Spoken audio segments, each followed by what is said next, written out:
Welcome दोस्तों। Bahujan Samaj party के संस्थापक मान्यवर कांसीराम की मछली शहर के तेज बहादुर सेवा अस्पताल के मैनेजिंग डायरेक्टर व पिछड़ा दलित विकास महासंघ के राष्ट्रीय सचिव की अध्यक्षता में मनाई गई पुण्यतिथि दलित पिछड़ा विकास महासंघ के कार्यकर्ता व समाजवादी पार्टी के नेतागण व कार्यकर्ता रहे उपस्थित। जन 24 न्यूज टाइम चैनल की दुनिया में आप सभी का स्वागत है। सच दिखाने की साहस बोल की लब आजाद है तेरे, देखिए खास खबर अफसर अली के साथ। उत्तर प्रदेश जनपद जौनपुर मछली शहर नगर के चुंगी चौराहे पर स्थित तेज बहादुर सेवा अस्पताल के मैनेजिंग डायरेक्टर व पिछड़ा दलित विकास महासंघ के राष्ट्रीय सचिव डॉक्टर तेज बहादुर यादव की अध्यक्षता में मान्यवर कांसीराम बहुजन समाज पार्टी के संस्थापक की मनाई गई पुण्यतिथि। इस मौके पर पिछड़ा दलित विकास महासंघ के प्रदेश अध्यक्ष व जिला स्तरीय कार्यकर्ता व समाजवादी पार्टी के नेतागण व समाज सेवी रहे उपस्थित। जानते हैं कांसीराम की जीवनी का इतिहास में उन्हें का क्या योगदान रहा है। बहुजन समाज पार्टी के संस्थापक कांसीराम की राजनीतिक सफर की कहानी दिलचस्प है। कांसीराम पहले सरकारी मुलाजिम थे, जहां एक दलित कर्मचारी के साथ हुई घटना ने उन्हें दलितों को एकजुट करने का आइडिया दिया। उन्होंने बाबा साहब भीमराव अंबेडकर की किताब पढ़ी और दलितों की जातीय पहचान की वकालत की। उन्होंने वामसेप और बहुजन समाज पार्टी की स्थापना की और राजनीति में उतर आए। लखनऊ बहुजन समाज पार्टी के संस्थापक कांसीराम की पुण्यतिथि 16 साल पहले दिल्ली में कांसीराम के निधन तथा हुआ था। वैसे कांसीराम की कई कहानियां मशहूर हैं, मगर उनके राजनीतिक में आने की कहानी दिलचस्प है। राजनीतिक में आने से पहले कांसीराम सरकारी मुलाजिम थे। वहां एक दलित कर्मचारी के साथ ऐसी घटना हुई जिसने उन्हें दलितों को एकजुट करने का आइडिया आया। डीएस फोर्स व बहुजन समाज पार्टी के संस्थापक मान्यवर कांसीराम का जन्म तो पंजाब के रूपनगर में हुआ था, मगर उनकी कार्यस्थली उत्तर प्रदेश ही रही।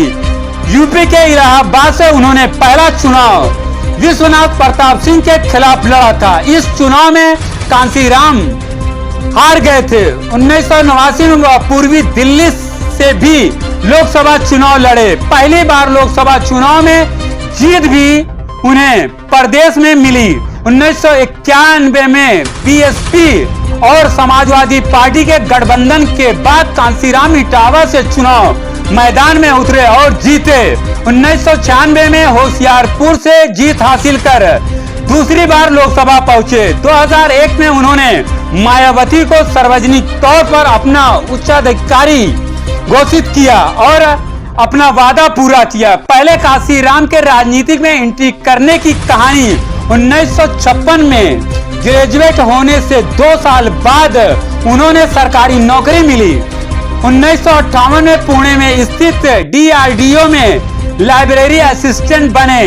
कांसीराम की जीवनी लिखने वाले बद्री नारायण ने बहुजनों के नायक में बताया कि नौकरी के दौरान उन्हें ऑफिस में ज्योतिबा फूले के नाम पर होने वाली छुट्टी रद्द कर दी गई। कांसीराम दलित कर्मचारियों को एकजुट किया और मैनेजमेंट के फैसले का विरोध किया।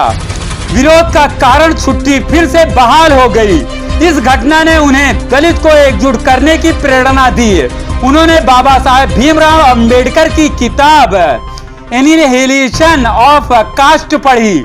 वह इस किताब के इतने प्रभावित हुए कि 1964 में वह दलित कार्यकर्ता बन गए। अंबेडकर की विचारधारा से अलग अलग धर्म अपनाने की जगह वह समाज में दलितों की जातीय पहचान की वकालत कर रहे। 6 दिसंबर 1973 को कांसीराम ने पढ़े लिखे दलित कर्मचारियों को संगठित करने के लिए all India backward minority communities employees federation यानी वामसेप की स्थापना की। 14 अप्रैल 1978 को बाबा साहब की जयंती पर वामसेप की पहली रैली दिल्ली के ओट क्लब पर हुई। ओट क्लब में उमड़े दलित कार्यकर्ताओं के जनसैलाब ने कांग्रेस समेत सभी राजनीतिक दलों को चौंका दिया था। पहले इस संगठन की गतिविधि पुणे और महाराष्ट्र में ही होती थी, इसके बाद वाम से पूरे देश में पॉपुलर हो गया। दलित शोषित समाज संगठित समिति यानी DS4 के जरिए 1981 में काशीराम ने चुनावी राजनीति में एंट्री ली। ठाकुर ब्राह्मण बनिया छोड़ बाकी सब हैं DS4 के नारे के साथ उन्होंने OBC दलित और मुस्लिम के बीच काम करना शुरू किया। 1984 में उन्होंने DS4 बहुजन समाज पार्टी का नया नाम दिया। पहली बार तत्कालीन मध्य प्रदेश में विधानसभा चुनाव में एंट्री ली। जंजीगीर चांपा सीट पर पार्टी की पहली जीत मिली। यह सीट फिलहाल छत्तीसगढ़ में है। मान्यवर कांसी राम की पुण्यतिथि कार्यक्रम में तेज बहादुर सेवा अस्पताल के मैनेजिंग डायरेक्टर व पिछड़ा दलित विकास महासंघ के राष्ट्रीय अध्यक्ष कर रहे थे। प्रदेश अध्यक्ष देवशरण यादव पिछड़ा दलित विकास महासंघ, अधिवक्ता विंग उपाध्यक्ष विजय बहादुर एडवोकेट, जिला अध्यक्ष जगन्नाथ शिक्षा संघ महासचिव हरिनाथ यादव, शैलेश यादव प्रदेश सचिव, राजेश विश्वकर्मा पिछड़ा प्रकोष्ठ समाजवादी पार्टी, प्रेमचंद यादव जिला अध्यक्ष पिछड़ा दलित विकास महासंघ, श्याम नारायण बिंद जिला अध्यक्ष पिछड़ा प्रकोष्ठ, उमा शंकर पाल जिला सचिव समाजवादी पार्टी, डॉक्टर राकेश बिंद, शिव कुमार यादव सहित अन्य नेतागण रहे उपस्थित। मीडिया कर्मियों से बातचीत करते हुए डॉक्टर तेज बहादुर व अन्य लोगों ने क्या कहा, देखिए अफसर अली के साथ ग्राउंड जीरो से यह खास रिपोर्ट। इस वीडियो को पूरा जरूर देखें। धन्यवाद। जय हिंद, जय भारत। डॉक्टर तेज बहादुर यादव के अस्पताल TBS हॉस्पिटल पर आज माननीय कांशीराम जी की पुण्यतिथि मनाई गई। इस संदर्भ में क्या कहना चाहेंगे सर? शुभ नाम क्या है? बहुत बहुत धन्यवाद सर आपका। मैं विजय बहादुर मुन्ना, प्रदेश उपाध्यक्ष अधिवक्ता संघ पिछड़ा दलित विकास महासंघ।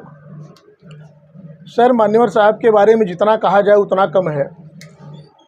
अंबेडकर साहब के जाने के बाद मान्यवर साहब राजनीति में आए और राजनीति उनके कोई स्वार्थ नहीं था। राजनीति में वो खुद कोई पद नहीं लिए। राजनीति में जीवन पर्यंत उन्होंने अध्ययन किया कि पूरे शासन में सबसे ज़्यादा हिस्सेदारी हमारे बहुजन समाज की है। तो उन्होंने एक नारा दिया, वोट हमारा राज तुम्हारा नहीं चलेगा, नहीं चलेगा।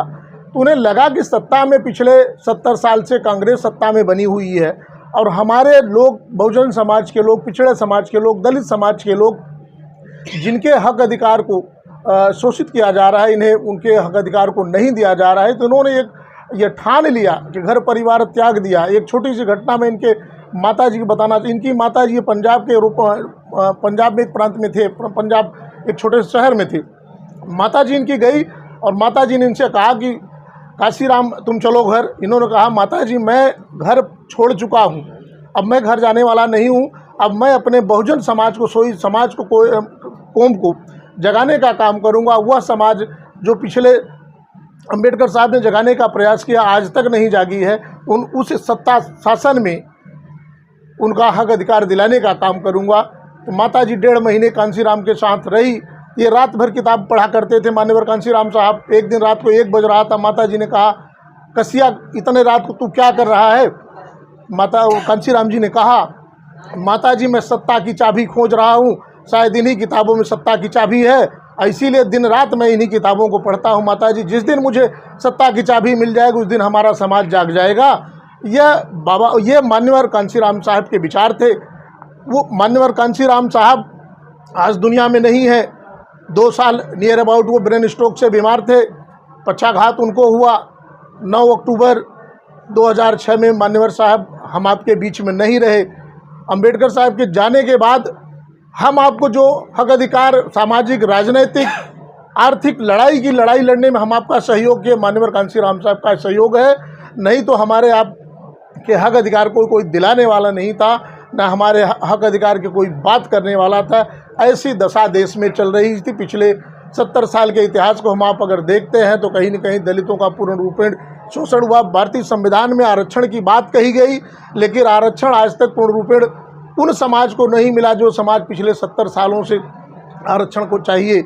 3000 साल से सामान्य वर्ग के लोगों ने उस सत्ता शासन पे कब्जा किया। 70 साल संविधान लागू होने के बाद हमारा समाज अगर अपने हक अधिकार की बात करता है तो उन समाज के लोगों में पीड़ा उत्पन्न होती, उनके पेट में दर्द होने लगता है कि आज अपने हक अधिकार की बात कर रहे हैं। लेकिन मान्यवर साहब ने वो साबित कर दिया अपने जीवन काल में रह के कि हमारे हक अधिकार को मान्यवर साहब ने बामसेफ बनाया, बहुजन समाज पार्टी बनाया।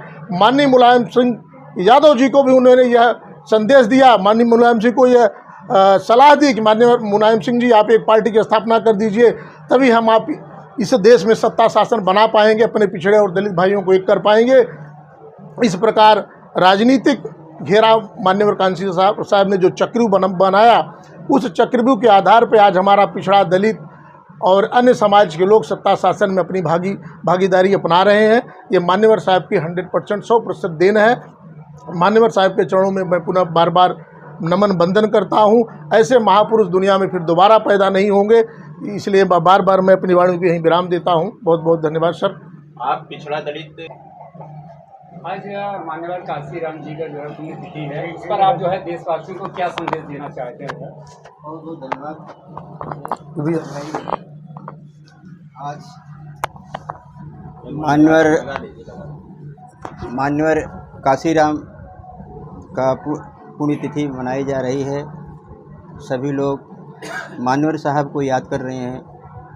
मान्यवर साहब जो समाज के लिए कार्य किए, समाज के लिए त्याग किए, समाज के लिए बलिदान किया, जो भी मान्यवर जी हम लोगों को जिस तरह से बाबा साहब ने संघर्ष करके लोगों को संविधान बना के हक और अधिकार दिलाने का काम किया, उसी क्रम में मान्यवर साहब ने बाबा साहब के कदमों पर चल के आज उन्हीं के बताए हुए रास्ते पे सबको चलने का एक बहुत बड़ा संदेश मान्यवर साहब ने दिया।